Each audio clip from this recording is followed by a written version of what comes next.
మన ప్రభు అయిన యేసుక్రీస్తు పరిశుద్ధ నామములో ఈ పాడ్కాస్ట్ ద్వారా వాక్యం వింటున్న ప్రతి వారికి నా హృదయపూర్వకమైనటువంటి వందనాలు. దేవుడు మిమ్మను దీవించునుగాక. యోహాను రాసినటువంటి మొదటి పత్రిక 2వ అధ్యాయము 28వ వచనం. కాబట్టి చిన్నపిల్లలారా, ఆయన ప్రత్యక్షమగునప్పుడు ఆయన రాకడయందు మనము ఆయన ఎదుట సిగ్గుపడక ధైర్యము కలిగి ఉండునట్లు మీరాయన యందు నిలిచియుండుడి. చదివినటువంటి వాక్య భాగంలో మనము ఆయన యందు నిలిచి ఉండాలని నేడు పరిశుద్ధాత్ముడు తెలియజేస్తూ ఉన్నాడు. ఆయన యందు మనం నిలిచి ఉండడానికి హేతు ఏమిటి? ఎందుకని ఆయన యందు మనం నిలిచి ఉండాలి?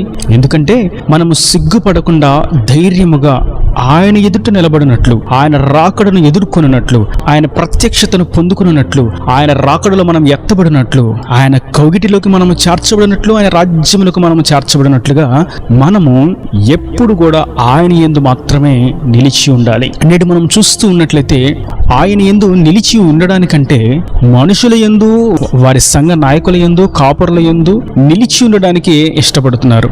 వాక్యం కొరకు సన్నిధిలో నిలబడేదానికంటే సేవకుడు చెప్పిన వీధుల పని కొరకు, కుటుంబాల పని కొరకు, వారి వ్యక్తిగత వ్యవహారాల కొరకు నిలబడుతున్నారు. ఆ పని చేయడానికి ముందు అడుగు వేస్తున్నారు. కానీ ఆయన యందు నిలిచి ఉండడానికి, వాక్యాన్ని వినడానికి, ఆరాధించడానికి, ధ్యానించడానికి, ఆయన సన్నిధిని అనుభవించడానికి మాత్రం నిలిచి ఉండట్లేదు. అయితే మనము ఆయన యందు నిలిచి ఉండాలి అని నేడు పరిశుద్ధాత్ముడు తేటగా సెలవిస్తున్నాడు. ఎందుకంటే ఆయన రాకడ జరగబోతుంది. ఆయన మేఘారూఢుడై రానయ్యున్నాడు. ఆయన రాకడ సూచనలను మనం గమనిస్తూనే ఉన్నాము. వాటిని బట్టి మనకు అర్థమవుతుంది ఆయన త్వరగా రానయ్యున్నాడు అని, ఆయన రాకడ బహు సమీపంగా ఉన్నది అని కూడా మనకు చాలా స్పష్టమవుతుంది. అయితే ఆయన రాకడ యందు ఆయనను మనం ఎదుర్కొనడానికి మనము ఆయన యందే నిలిచి ఉండాలి. ఎందుకంటే ఒకవేళ ఆయన యందు మనం నిలిచి ఉండేటువంటి అనుభవం లేకపోతే సిగ్గుపడవలసి వస్తుంది, తల దించుకోవలసి వస్తుంది, ఆయన చేత తృణీకరింపబడవలసి వస్తుంది, ఆయన చేత నెట్టివేయబడవలసి వస్తుంది, నరకానికి పాతులుగా చేరవలసి వస్తుంది. కనుక పరిశుద్ధాత్ముడు ముందే తెలియచేస్తున్నారు, మీరు ఆయన యందు మాత్రమే నిలిచి ఉండండి. అప్పుడు మీకు సిగ్గు కలగక ధైర్యముగా ఆయనను ఎదుర్కొనగలుగుతారు. మనం ఆయనను ధైర్యంగా ఎదుర్కోవాలంటే మొదటే ఆయన యందు మనం నిలిచి ఉండాలి. అయితే ఇక్కడ మనం గమనించవలసినటువంటి మరొక పాఠ్యం ఏదనగా, ఆయన యందు నిలిచి ఉండాలి అంటే ఎలా? ఆయన యందు నిలిచి ఉండుట అంటే ఏమిటి? మనం ఆయన యందు నిలిచి ఉన్నామని చెప్పడానికి నిదర్శనం ఏమిటి అని మనం చూసినట్లయితే ఎన్నో ప్రాముఖ్యమైనటువంటి విషయాలు మనకి బైబిల్ గ్రంథాలు మనకు తటస్థిస్తాయి. అయితే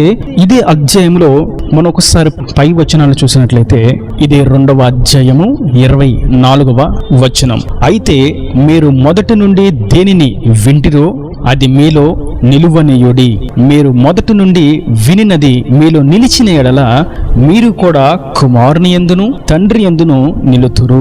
చదివినటువంటి వాక్య భాగంలో ఆయన యందు నిలిచి ఉండడం అంటే ఆయన వాక్యాన్ని మనం విశ్వసించడం, ఆయన ఏదైతే మనకు బోధించాడో ఆ బోధలకు మనం అంటుకట్టబడి ఉండడం, ఆయన చిత్తము చేయడానికి సంసిద్ధులంగా ఉండడం, ఆయన రాజ్యము కొరకు కనిపెట్టుకుని ఉండడం, ఆయన మీద సంపూర్ణ విశ్వాసము కలిగి ఉండడము, వీటిని మనం కలిగి ఉన్నప్పుడు మాత్రమే ఆయన యందు మనం నిలిచి ఉన్నాము అన్నదానికి నిదర్శనం. ఒకవేళ ఆయన వాక్యాన్ని వినకుండా, వాక్యాన్ని చదవకుండా, వాక్యాన్ని అర్థం చేసుకోకుండా, బోధను ప్రక్కన పెట్టి సొంత ఆలోచనలతో తప్పుడు మార్గాల్లో అపవాది త్రోవలు నడిచినట్లయితే ఆయన యందు నిలిచి ఉండట కానే కాదు, కానీ అపవాది అయినటువంటి సాతాను దగ్గర నిలిచి ఉన్నట్లుగా అర్థమవుతుంది. కనుక నేటి వాక్యం ఉంటున్నటువంటి నా ప్రియ సహోదరులారా, మనము ఆయన యందు మాత్రమే నిలిచి ఉండాలి. ఆయన సన్నిధిలో మాత్రమే మనం నిలిచి ఉండాలి. సత్య సహవాసంలో మాత్రమే మనం నిలిచి ఉండాలి. దుర్బోధకుల యొద్ద, ధనాపేక్ష కలిగిన వారి యొద్ద, అందచందాలు కలిగిన వారి యొద్ద, ముఖ కవలికలు మారుస్తూ ఉండే వారి యొద్ద, వారి యొక్క వస్త్రాలను చూపించి జనులను ఆకట్టుకునే వారి యొద్ద, మోసము చేసే వారి యొద్ద, వాక్య విరుద్ధమైనటువంటి క్రియలు చేసే వారి యొద్ద మనము నిలవకూడదు. ఒకవేళ అట్టి వారి యొద్ద నిలబడినట్లయితే ఒకానొక రోజు ఆయన మేఘారూఢుడై రానయ్యున్నాడు. ఆ దినమున సిగ్గుపడవలసి వస్తుంది. ఎందుకంటే ఈ క్రియలన్నీ, ఈ వాక్య విరుద్ధమైనటువంటి, దేవునికి ఆయాసకరమైనటువంటి, అసహ్యమైనటువంటి క్రియలన్నీ కూడా సిగ్గుకే తావుతీస్తే తప్ప ఘనతకు, మహిమకు, ఖ్యాతికి ఏమాత్రము చేర్చనేరవు. కనుక మనము మాత్రం ఆయన యందు మాత్రమే నిలిచి ఉండాలి. అయితే నేడు మనం గమనిస్తూ ఉన్నట్లయితే గొప్ప గొప్ప స్థాయి మందిర్లో గొప్ప గొప్ప స్థానాల్లో నేను గొప్పగా కనిపించాలి, నేను అందరికీ తెలియాలని పేరు ప్రఖ్యాతుల కొరకు, లేదంటే నా దగ్గర ఎక్కువ ధనం ఉందని చూపించుకోవడం కొరకు, నేనే అందంగా ఉన్నానని తెలియజేసుకోవడం కొరకు, లేదా నా సంఘంలోనే ఎక్కువ మంది వస్తారని తెలియజేయడం కొరకు, లేదా నా మందిరం పెద్దదని చెప్పుకోవడం కొరకు, లేదా నేనే ఇన్ని గొప్ప కార్యాలు చేశానని రుజువుపరచుకోవడం కొరకు వారు ఎక్కకూడనటువంటి మార్గాలలో కొండలను ఎక్కి అక్కడ వారిని వారు ప్రకటించుకుంటూ ఉంటారు. ఇది ప్రభువునందు నిలిచి ఉన్న వారి యొక్క సాక్ష్యము, స్థితి కానే కాదు. అయితే వాక్యం సెలవిస్తుంది, మీరు ఆయన యందు నిలిచి ఉండాలి అంటే ఆయన వాక్యాన్ని మనం శ్రద్ధగా వినాలి, వినిన వాక్య ప్రకారం మనం నడుచుకోవాలి. ఇంతకీ ఆయన ఏం మనకు బోధించారు, మనం ఏమి విన్నాము అని ఆలోచించినట్లయితే ఆయన మనకు ఆజ్ఞలను బోధించారు, ఆయన కట్టడలను, విధులను మనకు బోధించారు, మరియు ఆయన రాజ్యమును గూర్చి మనకు బోధించారు.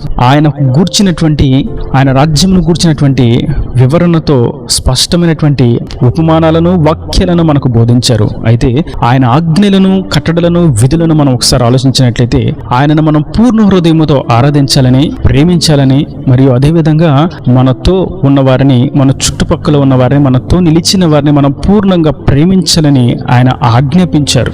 ఆ ఆజ్ఞ అనుసారంగా మనం జీవించాలి. మరియు రెండోదిగా ఆయన రాకడ కొరకు మనం సిద్ధపడాలి. ఆయన రాజ్యము చేరేంత వరకు మనం ఆయన మీద విశ్వాసం ఉంచాలి. ఆయన రాజ్యమును గూర్చినటువంటి బోధను మనం పట్టుకోవాలి. ఆయన ఆజ్ఞలను గూర్చినటువంటి బోధన మనం పట్టుకోవాలి. వాటి మీద మనం ఆత్మీయ జీవితమును కట్టుకోవాలి. ఈ ఉపదేశమును మనం విని ఆ ప్రకారం మనం జీవించినట్లయితే, ఆ బోధ ప్రకారం మనం అడుగు వేసినట్లయితే, ఆ వినిన సంగతిని, వినిన వాటిని మనం పదిలపరుచుకొని జాగరూకత కలిగి ఈ లోకంలో ముందడుగు వేసినట్లయితే అది మనం ఆయన యందు నిలిచి ఉండుట.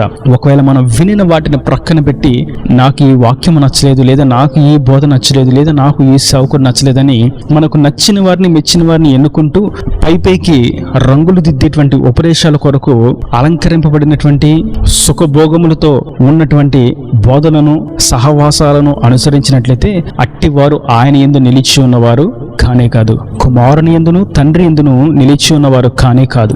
మనం ఆయన బోధను జాగ్రత్తగా విని ఏదైతే విన్నామో ఆ ప్రకారం మనం జీవించినప్పుడు మాత్రమే, ఆయన వాక్యానుసారంగా మనం అడుగు వేసినప్పుడు మాత్రమే ఆయన యందు మనం నిలిచి ఉన్న వారంగా ఉంటాము. ఆయన యందు మనం నిలిచి ఉంటేనే తప్ప మనకు ధైర్యము కలగదు. ఆయన యందు నిలిచి ఉండకపోతే సిగ్గుపడవలసి వస్తుంది. కనుక నేటి వాక్యం వింటున్నటువంటి నా ప్రియ సహోదరులారా, మనం ఆయన వాక్యానుసారంగా అడుగు వేసినప్పుడు, ఆయన వాక్యానుసారంగా మనం జీవించినప్పుడు ఆయన యందు మనం నిలిచి ఉన్న వారంగా ఉంటాం. మరియు రెండవదిగా ఇదే 2వ అధ్యాయము 27వ వచనం, అయితే ఆయన వలన మీరు పొందిన అభిషేకం మీలో నిలిచిచున్నది గనుక ఎవడనూ మీకు బోధింపనక్కర్లేదు. ఆయన ఇచ్చిన అభిషేకము సత్యమే గాని అబద్ధము కాదు. అది అన్నిటినీ గూర్చి మీకు బోధించుచున్న ప్రకారముగాను, ఆయన మీకు బోధించుచున్న ప్రకారముగాను ఆయనలో మీరు నిలిచిచున్నారు. ఇక్కడ మనం చూస్తాం, రెండోదిగా మనం ఆయన యొక్క అభిషేకమును పొందుకోవాలి. పరిశుద్ధాత్మ శక్తి చేత మనం నింపబడాలి. అభిషేకం ఉంటేనే మనం ఆయన యందు నిలిచి ఉన్నట్లు, పరిశుద్ధాత్మ నడిపింపులో నిలిచితేనే మనం ఆయన యందు నిలిచినట్లు. ఆత్మ నడిపిస్తున్నటువంటి ఆ చిత్తములో, ఆ మార్గములో మనం మౌనంగా సాగిపోయినప్పుడు మాత్రమే మనం ఆయన యందు నిలిచి ఉన్నట్లు. కనుక మనం పరిశుద్ధాత్మను పొందుకోకపోయినా, వాక్యాన్ని చదవకపోయినా, వాక్యానుసారంగా జీవించకపోయినా, వాక్యాన్ని వినకపోయినా మనం ఆయన యందు నిలిచి ఉన్నట్లు కానే కాదని వాక్యం స్పష్టంగా సెలవిస్తుంది. కనుక నేటి దినాన్ని వాక్యం ఉంటున్నటువంటి నా ప్రియ సహోదరులారా, వాక్యానికి విలువిచ్చి, వాక్యాన్ని విని, వాక్యాన్ని చదివి, వాక్యానుసారంగా మనం ఈ ఆత్మీయ యాత్రలో మన జీవితమును కట్టుకుంటూ ముందుకు సాగడం మొట్టమొదటి విషయం. మనం ఆయన యందు నిలిచి ఉన్నట్లు నిదర్శనం. రెండవది, మనం పరిశుద్ధాత్మ శక్తి చేత నింపబడి ఆయన ఆత్మ నడిపింపులో మనం ముందుకు సాగిపోవాలి. ఇది ఆయన యందు నిలిచి ఉన్నట్లు నిదర్శనం. మనం వాక్యమును చేత పట్టుకోవాలి, పరిశుద్ధాత్మతో నింపబడాలి. మన గుండె నిండా ఆయన వాక్యము నిలిచి ఉండాలి. మన దేహం అంతా ఆత్మశక్తి చేత నింపబడాలి.